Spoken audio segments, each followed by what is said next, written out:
ya narukuni bardan wa salaman ala Ibrahim. Wahai api, dinginlah, sejuklah, dan berikan keselamatan kepada Ibrahim.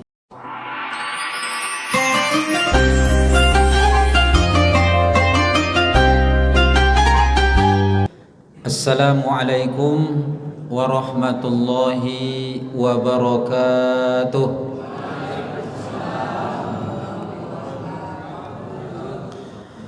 Alhamdulillah nahmaduhu wa nasta'inuhu wa nastaghfiruh wa na'udzu billahi min sururi anfusina wa min sayyiati a'malina. May yahdihillahu fala mudilla lahu wa may yudlilhu fala hadiyalah.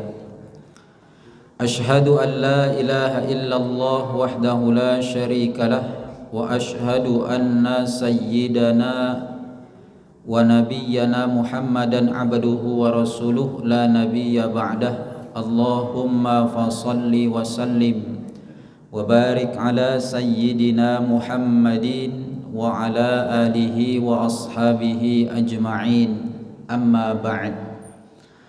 Faqala Allah ta'ala fil Qur'anil Karim, a'udzu billahi minasy syaithanir rajim. Bismillahirrahmanirrahim.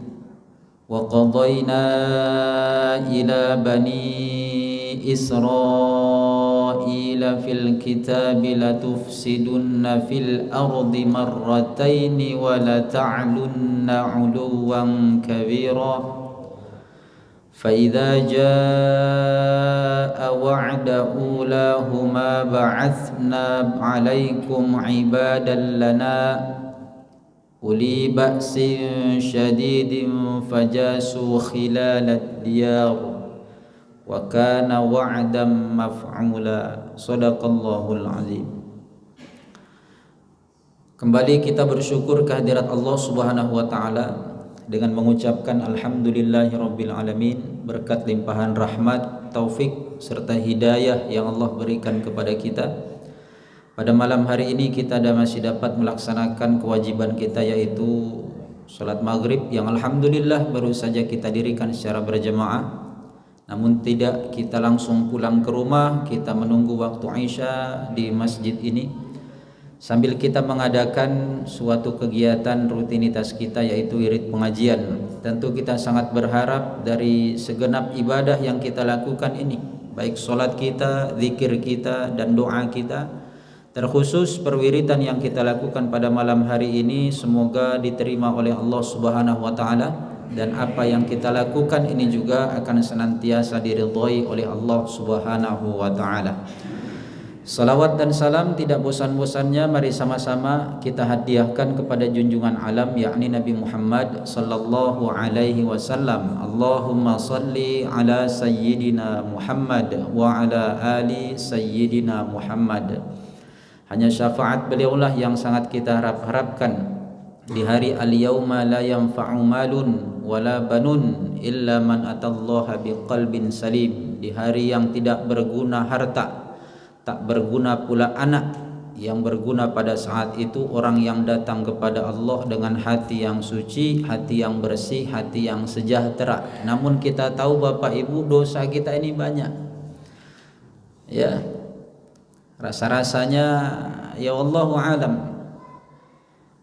dengan banyaknya dosa kita tipis harapan untuk masuk ke dalam surga. Tapi mudah-mudahan dengan banyak kita bersolawat kepada Rasulullah, kita dikenal oleh Rasulullah, sehingga kita akan memperoleh syafaatnya dan diajak oleh Rasulullah masuk ke dalam surga bersamanya. Amin ya rabbal alamin. Bapak Ibu, para orang tua kami, para hadirin wal hadirat jemaah Masjid Paripurna Al-Munawwarah, yang mudah-mudahan kita semua dirahmati oleh Allah Subhanahu wa taala.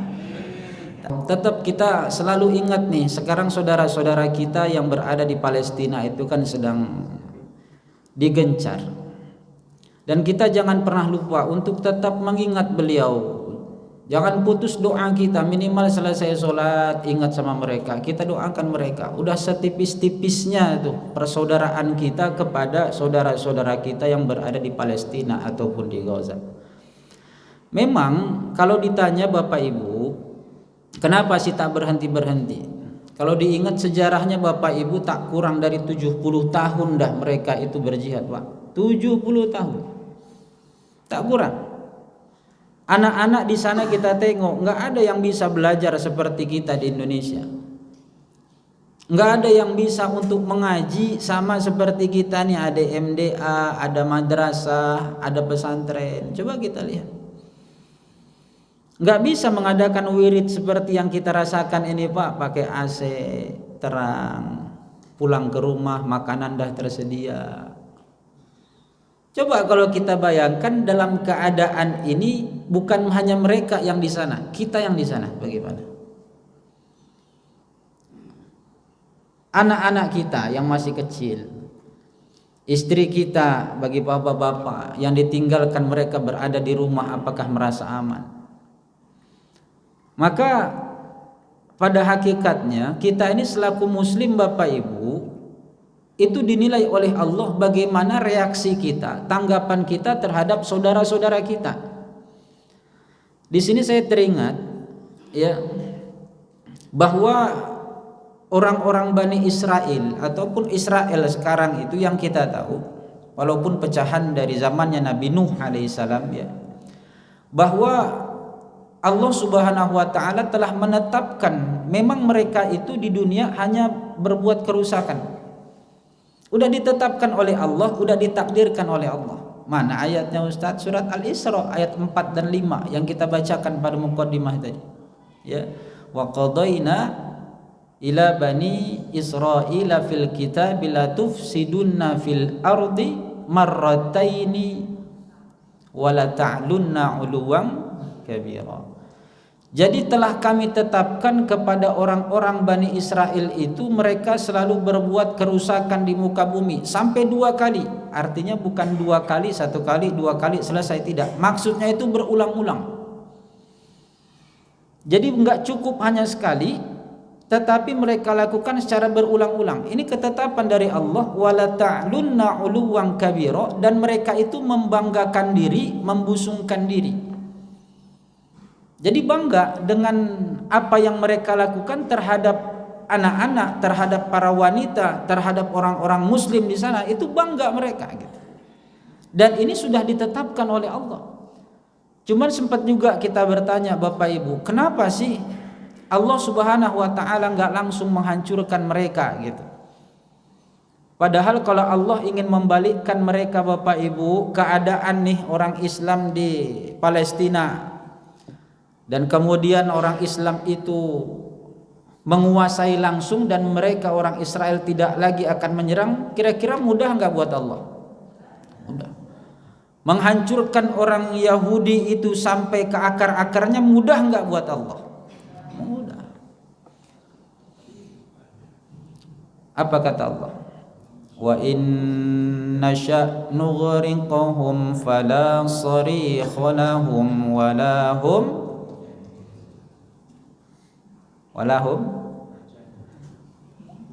Biasa ibu-ibu itu yang nyaut. Ini kalau bapak-bapak bukan nggak hafal, memang pendiam kalau bapak-bapak Bu. Biasa ibu-ibu yang nyaut kan. Wa inna sya' nughriqhum fala sarikha lahum walahum walahum apa nih, macam pernah ingat dengar di surat apa gitu ya. Surat Yasin. Surat Yasin. Jadi ujungnya walahum apa tuh Bapak Ibu? Walahum adzabun alim. Wa inna sya' nughriqhum fala sarikha lahum wala hum yunqadhun illa rahmatan minna wa mata'an ila hin. Tuh hafal. Kalau disebut pangkalnya ya. Wa inna sya' nughriqhum, kata Allah, kalau seandainya kami menghendaki kami tenggelamkan mereka. Allah mudah aja untuk menenggelamkan gitu ya, membalikkan keadaan mereka, memberikan kekalahan buat mereka, mudah buat Allah, enggak sulit. Kalau Allah sudah berkehendak menghancurkan mereka Bapak Ibu, apa kata Allah? Fala sarikha lahum wala hum yunqadun. Mereka itu tidak akan ada satupun yang menolong. Jangankan yang menolong, sedangkan minta tolong aja pun tidak sempat. Kalau orang yang udah kena bencana kan minta tolong gitu kan, nggak sempat lagi. Allah kunci mulut mereka untuk meminta tolong. Jangankan ada orang yang menolong, kalau Allah udah berkehendak minta tolong pun nggak bakalan bisa. Tapi semua yang kita rasakan nih Bapak Ibu, kita bisa sampai sekarang ini sholat maghrib alhamdulillah nyaman. Nanti sholat isya kita merasa juga nyaman, wirid kita tenang. Itu karena apa sih? Semua tidak lain adalah illa rahmatan minna wa mata'an ilahi. Jangan lupa itu Allah yang menyampaikan di dalam surat Yasin yang selalu kita baca. Apa kata Allah? Semua yang kita dapatkan nih Bapak Ibu bukan karena kekuatan kita, bukan karena pandainya kita. Kita kaya bukan karena gigih dan rajinnya kita, bukan karena rajin menabungnya kita. Kita ini sehat bukan karena kita rajin olahraga, enggak, rajin sepeda kayak Pak Amir gitu kan. Bukan karena itu. Tapi siapa yang memberikan tersebut? Illa rahmatan minna. Itu semua adalah rahmat dari kami, kata Allah. Rahmat dari kami. Wa mata'an ilahin. Jangan lupa ujung ayatnya Bapak Ibu. Apa kata Allah di ujung ayat tersebut? Mata'an ilahin. Itu hanyalah kenikmatan yang sementara, kata Allah. Kenikmatan yang sementara. Jadi surat Yasin ayat berapa Bapak Ibu? Ayat berapa? Nah, tengok aja lah di situ Ustaz, ada tuh. Usah dipikir lagi, tengok-tengok aja lah, nanti jumpa itu ya. Orang cuma 83 ayat. Ayat 43 ya Pak ya, 43, 44. Jadi Bapak Ibu yang mudah-mudahan kita semua dirahmati oleh Allah. Apa reaksi kita terhadap saudara-saudara kita? Ingat enggak ketika Nabi Ibrahim alaihissalam ketika hendak dibakar? Nabi Ibrahim ketika hendak dibakar, perasaan kita yang mungkin hanya dengar kisah atau membaca komik atau diingatkan dahulu, Nabi Ibrahim itu kan diikat Bapak Ibu. Diikat pada satu tonggak, diikat. Kemudian seluruh prajurit Raja Namrud itu disuruh untuk mencari kayu sebanyak-banyak yang mereka dapatkan. Kemudian ditumpuklah menjadi seperti api unggun bahasanya. Tapi ternyata dalam kisahnya enggak seperti itu. Apinya dulu itu diciptakan, dibuat apinya dulu. Bukan Nabi Ibrahimnya dulu diikat Pak. Maka dalam sejarahnya berapa besar api tersebut Ustadz? Api yang membakar Nabi Ibrahim itu Bapak Ibu dalam sejarahnya itu setinggi gunung. Ketika Nabi Ibrahim dibawa oleh prajurit Raja Namrud, ataupun ketika diperintahkan Raja Namrud bahwa Nabi Ibrahim itu bawa dan lemparkan dia ke dalam api yang telah disediakan. Tapi ternyata ketika mereka bawa Bapak Ibu, mereka balik lagi. Kenapa balik lagi? Tak tahan panasnya. Saking besarnya api itu Pak. Ya udah pakai baju lapis, baju perang, baju besi. Ketika dipakai makin dekat, makin panas. Jadi pada saat itu kenapa balik lagi? Enggak sanggup. Saking besarnya Bapak Ibu api tersebut. Ya, dalam jaraknya itu kalau dalam riwayatnya berapa jauh jangkauan panasnya? Jauh jangkauan panas api yang disediakan untuk membakar Nabi Ibrahim itu tak kurang dari 2 km Pak. Dari sini kemana tuh Pak? Pasar Pusat, kurang lebih lah. Pasar Pusat Pak, kebakarannya sampai sini panasnya. Saking besarnya api itu, nggak sanggup prajuritnya itu mendekati api tersebut. Jadi bagaimana caranya? Datanglah iblis. Ketika iblis datang, Bagaimana kata dia? Nggak usah repot-repot bawa dia ke sana. Buatkan aja pelotar. Seperti ketapel. Kalau Bapak Ibu tengok ada TV-TV ya, bentuk pelotar yang dibuatkan bola api itu, Pak. Dilemparkan. Ternyata seperti itu Nabi Ibrahim itu dicampakkan oleh Raja Namrud. Saking nggak ada orang yang bisa untuk mendekati api tersebut. Ya. Jadi dibuatkanlah. Nih, kalau udah iblis ngasih solusi buat orang berbuat jahat itu selalu ada aja. Bagaimana caranya supaya kejahatan itu tetap berhasil dan apa yang dibencikan oleh iblis itu bisa terlaksana. Siapa kaki tangannya iblis itu? Kaki tangannya manusia. Dibuatkanlah pelotar. Setelah jadi pelotar itu Bapak Ibu, Nabi Ibrahim pun diikat dengan rantai. Bukan tali rapia diikat, Pak. Dengan rantai. Begitu besarnya rantai tersebut mengikat Nabi Ibrahim supaya jangan lepas. Ya. Udah diikat, kemudian ditaruhlah di pelontarnya tersebut, lalu dipersiapkan. Udah siap, lalu dilontarkan oleh mereka. Tuh Nabi Ibrahim. Jangkauan 2 km kurang lebih dari kerajaan tersebut sampai ke api yang telah disediakan. Sampai di atas Bapak Ibu, sampai di atas malaikat Jibril datang. Ketika malaikat Jibril datang, lalu Nabi Ibrahim bertanya kepada malaikat Jibril, "Untuk apa kau datang kemari wahai Jibril? Aku tidak tahan melihat engkau wahai Ibrahim. Bagaimana Nabi Allah akan dibakar pada saat ini? Aku ingin menolong engkau." Kata Jibril, jadi Jibril ini Bapak Ibu pengen nolong pun minta izin dulu, mau ditolong atau enggak gitu. Kalau awak kan enggak, langsung tolong aja kan, langsung bantu aja. Jadi Bapak Ibu kalau ada orang yang mau ditolong, tanya dulu mau ditolong atau enggak gitu. Tapi kalau misalkan kebakaran nggak usah ditanya lagi, Pak. Nanti pas waktu kebakaran gimana nih, rumah Bapak udah kebakaran begini, ditolong atau enggak, Pak gitu ya. Jangan, langsung. Jibril mengatakan, "Aku ingin menolong engkau wahai Ibrahim." Tapi Ibrahim menjawab. Ibrahim bertanya, "Engkau ingin menolong aku wahai Jibril, itu karena keinginan engkau atau atas perintah Allah?" Jibril menjawab, "Pak, itu memang dari hatiku sendiri. Aku ingin menolong engkau. Engkau sahabatku.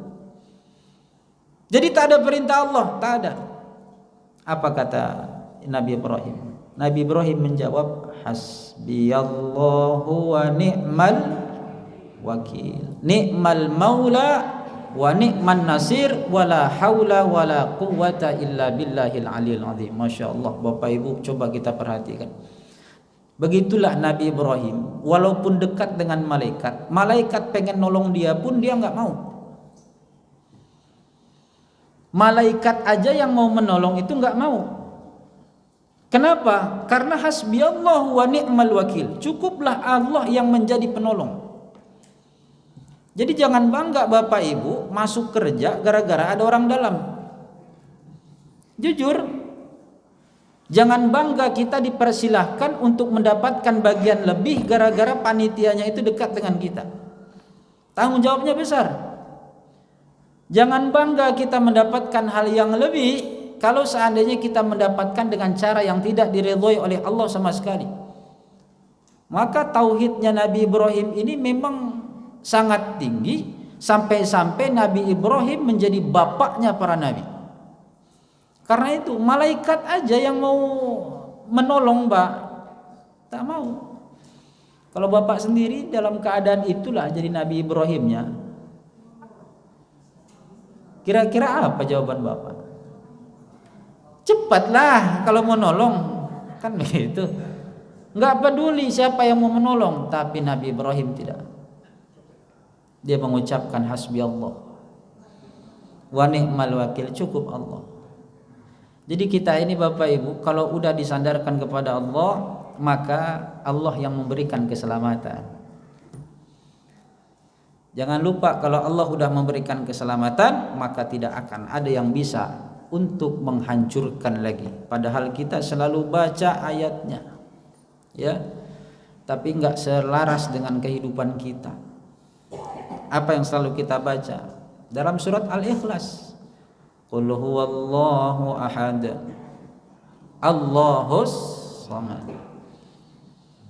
Katakanlah Allah itu Maha Esa dan hanya Allah lah tempat bergantung. Allahus samad, tempat bergantung. Allah tempat bergantung, tapi banyak kita yang bergantung kepada makhluk.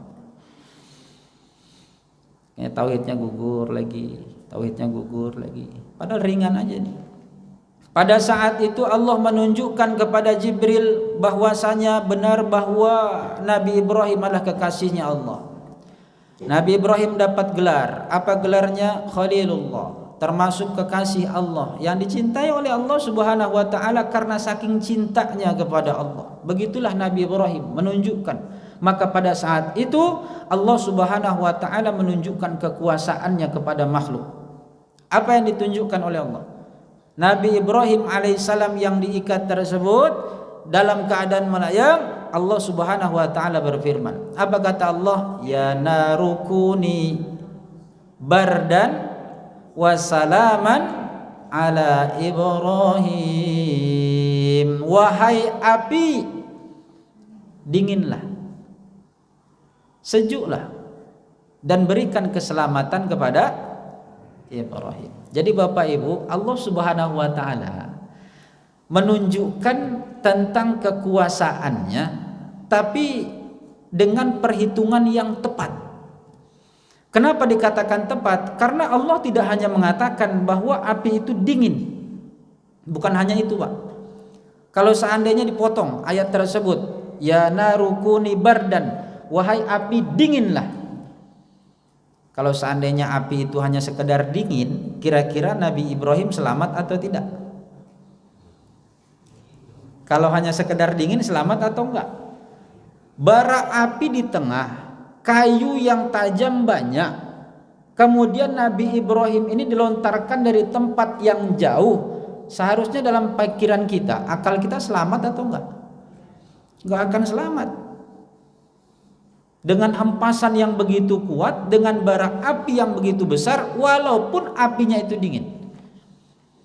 Tapi apa kata Allah? Enggak cukup bardan, tidak cukup hanya dingin. Tetapi apa kata Allah? Wasalaman ala Ibrahim, berikanlah keselamatan kepada Ibrahim.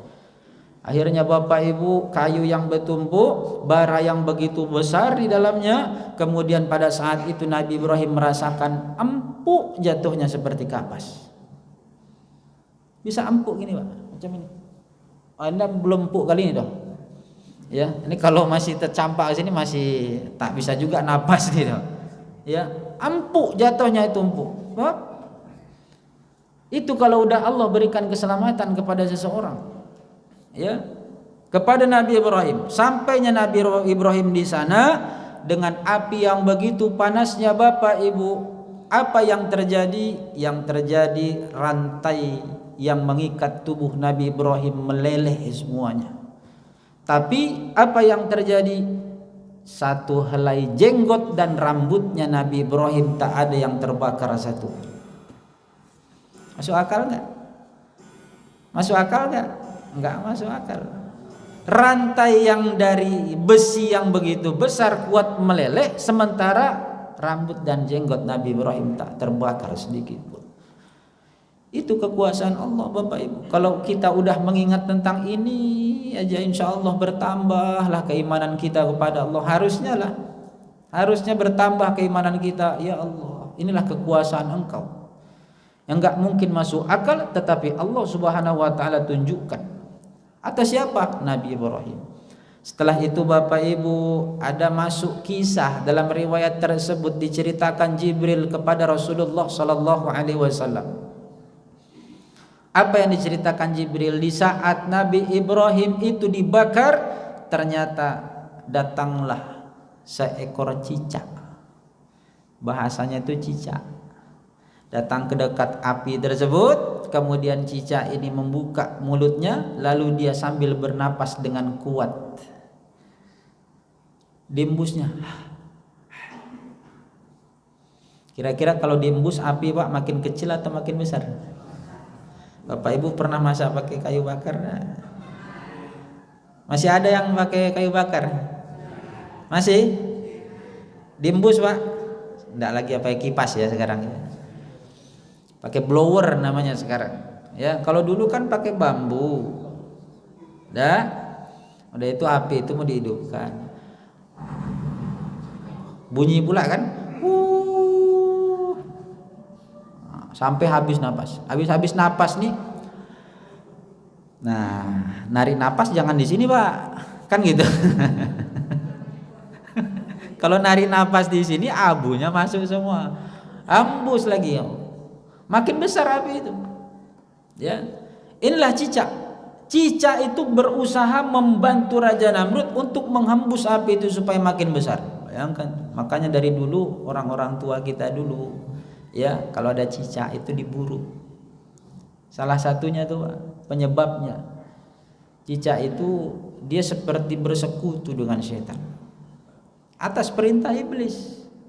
Makanya ada cicak itu katanya sunnah gitu untuk dibunuh, ya, jadikan umpan kalau dapat gitu kan. Nih cicak. Tapi ketika itu pula diceritakan ada seekor burung yang kecil, burung hut-hut namanya. Kalau bahasa kitanya ini burung emprit. Burung apa itu? Burung pipit. Burung pipit ini ternyata di atas Bapak Ibu bolak-balik dari api tersebut bolak-balik. Itu aja kerjaan dia. Sampai-sampai dipanggil oleh cicak tersebut. "Oi hut," katanya. Bahasa kitanya gitu Pak ya, burung hut-hut itu. Kalau pipit kan pit gitu. Dipanggil, "Apa yang kau perbuat?" Burung pipit ini menjawab, apa kata dia? "Aku bolak-balik mengambil air yang jauh, kemudian aku memuntahkan air tersebut di api yang membakar Nabi Ibrahim." Bolak-balik Bapak Ibu. Ketawa cicak. Kenapa dia tertawa? Manalah mungkin paruhmu yang kecil itu bisa untuk memadamkan api yang begitu besar, kata cicak ini. Tertawa dia. Kan lucu. Orang kebakaran, Bapak bawa gelas atau botol aqua mungkin kan, atau aqua gelas, kan lucu. Jadi pada saat itu apa yang menakjubkan, burung itu Bapak Ibu menjawab kepada cicak. Apa kata burung tersebut? "Aku yakin bahwa air yang kubawa ini tidak akan mungkin memadamkan api yang membakar Ibrahim. Tapi aku yakin bahwa Allah Subhanahu wa ta'ala melihat diriku apa yang harus kulakukan apabila ada seorang nabinya telah dilakukan kezaliman." Apa reaksinya itu loh Bapak Ibu? Itu jawabannya. Jadi sebenarnya kita ini kalau seandainya untuk menjadikan bahwa peperangan itu bakal selesai dan dimenangkan oleh kita, belum bisa. Dan mungkin tak akan bisa kecuali atas izin Allah, nggak akan bisa. Tetapi apa yang harus kita perbuat? Itu loh maksudnya. Apa yang harus kita perbuat? Membantu mereka. Kalau ada mungkin tepi jalan tuh Bapak Ibu untuk warga Palestina, sisihkan sedikit. Apa yang sampai kepada diri mereka menjadi bantuan dari kita. Kalau doa aja cukup Ustadz. Doa itu memang senjatanya orang beriman. Tapi mereka juga butuh bantuan dari kita. Cari link, cari cara, atau di jemaah ini nggak ada salahnya juga mungkin dilakukan ya, mungkin Bapak Ibu. Ya, udah baru mau, ya mudah-mudahan dimudahkan oleh Allah Subhanahu wa ta'ala. Ya, karena insya Allah nggak akan habis dan nggak akan sia-sia apabila kita menolong seorang mujahid, orang yang berjihad fisabilillah. Coba kita perhatikan bagaimana kekurangan hidup mereka. Bukan hanya sekedar tempat tinggal, pakaian, bukan hanya kendaraan, bahkan anak-anak mereka pun dapat kita lihat yang kepalanya pecah, yang tangannya bontong, yang kakinya putus, hancur, perutnya terburai. Sanggup kita melihat saudara kita dalam keadaan demikian? Di mana keimanan kita ini Bapak Ibu? Bukankah Allah Subhanahu wa ta'ala telah menilai dalam kehidupan kita ini enggak cukup hanya beribadah, Karena dalam surat Al-Hujurat itu ya, ayat ke-12 Allah telah menyampaikan, ya ayyuhan nasu inna khalaqnakum min dzakarin wa untha wa ja'alnakum syu'uban wa qabaila lita'arafu. Allah itu menciptakan laki-laki dan perempuan, dan Allah menjadikannya bersuku-suku. Suku kita ini beda. Ada yang pernah kita memilih ketika kita mau lahir itu dari suku mana? Pernah ingat Bapak Ibu? Kita mengatakan kepada Allah, ya Allah, aku dari suku Jawa sajalah. Aku lahir dari perut orang Minang sajalah. Aku lahir dari perut orang Melayu sajakah? Pernah kita pilih? Enggak pernah ada manusia yang memilih, tapi Allah yang menentukan. Enggak ada satupun di antara kita yang lebih baik daripada yang lain. Karena siapa yang menjadikan suku tersebut? Allah yang menjadikan. Berbangsa-bangsa, kita punya bangsa yang lain satu dengan yang lainnya. Untuk apa? Tidak lain Allah menginginkan lita'arafu, untuk saling mengenal satu dengan yang lain. Tetapi ingat, tidak menjadi patokan suku manakah yang lebih baik dalam pandangan Allah, karena orang yang paling baik dalam pandangan Allah cuma satu aja. Ya, ayat yang ke-13-nya Allah menyampaikan, inna akramakum indallahi atqakum. Ya, sesungguhnya orang-orang yang paling dimuliakan di antara kamu adalah orang-orang yang paling bertakwa. Ketakwaan ini tidak cukup hanya sekedar beribadah. Kemarin kita udah menyampaikan tentang takwa tersebut, dan kriterianya udah pernah kita sampaikan. Ya, seingat saya baru satu saya sampaikan. Habis satu disampaikan tak pernah telepon Pak Amir saya lagi. Jadi tak nyambung lagi, siapa orang yang bertakwa itu lagi, cuma satu aja yang tahu, ya kan? Itulah. Padahal kita bahas tentang takwa itu orang-orangnya. Jadi siapa orang yang bertakwa itu? Tidak lain Allah Subhanahu wa taala telah menjelaskan. Alladzina yunfikuna fis sarra'i wad-dharra wal kaziminal ghaiza wal 'afina 'anil nas. Yang pertama apa? Allah sampaikan itu bukan orang yang sholat, Pak. Orang yang takwa itu bukan orang yang sholat. Orang yang takwa bukan orang yang selalu berangkat haji umrah. Tidak. Siapa mereka? Alladzina yunfiquna fis sarra'i wad-dharra. Yang Allah sampaikan yang senantiasa mau berbagi atas rezeki yang Allah karuniakan, baik di kala lapang ataupun di kala sempit. Ini bukan ibadah pribadi kita kepada Allah, tetapi berhubungan dengan hablum minan nas. Makanya dinilai oleh Allah, harta yang kita punya ini biar aja lah orang Palestina, biar aja lah orang Afghanistan tuh. Dalam pandangan kita biasa saja Bapak Ibu, tapi dalam pandangan Allah, Allah melihat apa yang telah kuberikan kepada engkau dari kelebihan dan kekayaan yang telah kau dapatkan saat ini ketika saudaramu dalam keadaan membutuhkan. Dan pada hakikatnya Allah Subhanahu wa taala menilai dari ketakwaan kita tersebut atas apa yang kita sedekahkan kepada saudara-saudara kita yang sedang merasakan kesusahan. Jadi Bapak Ibu yang mudah-mudahan kita semua dirahmati oleh Allah Subhanahu wa taala, bagaimana cara kita untuk membantu mereka? Seperti kita sampaikan, jangan berhenti untuk senantiasa mendoakan mereka. Enggak bisa bahasa Arab, bahasa Indonesia juga enggak apa-apa. Ya Allah, bantulah saudara-saudara kami, berikan kekuatan kepada mereka, berikan ketabahan kepada mereka, ketenangan hidup mereka. Di saat mereka ini pencahayaan gelap, yang datang hanya dentuman-dentuman bom, yang datang bentuman rudal, tembakan-tembakan. Bisa nggak kita bayangkan gitu perasaan kita kalau kita berada di sana Bapak Ibu? Kemudian bagaimana rumah kita dihancurkan, berapa masjid yang sudah dihancurkan. Tapi dengan doa kita tersebut, kita tahu tidak akan merubah dari takdir Allah, tetapi insya Allah apa yang kita lakukan tersebut untuk menunjukkan bahwa kita juga berempati ataupun peduli terhadap saudara-saudara kita yang berada di Palestina pada khususnya. Amin ya rabbal alamin. Mudah-mudahan kita semua termasuk orang yang selalu mendapatkan hidayah dari Allah Subhanahu wa taala. Amin ya rabbal alamin. Demikian Bapak Ibu yang dapat saya sampaikan, mudah-mudahan sedikit banyaknya ada manfaat untuk kita semuanya, dan mohon maaf atas segala kesalahan dan kekurangan.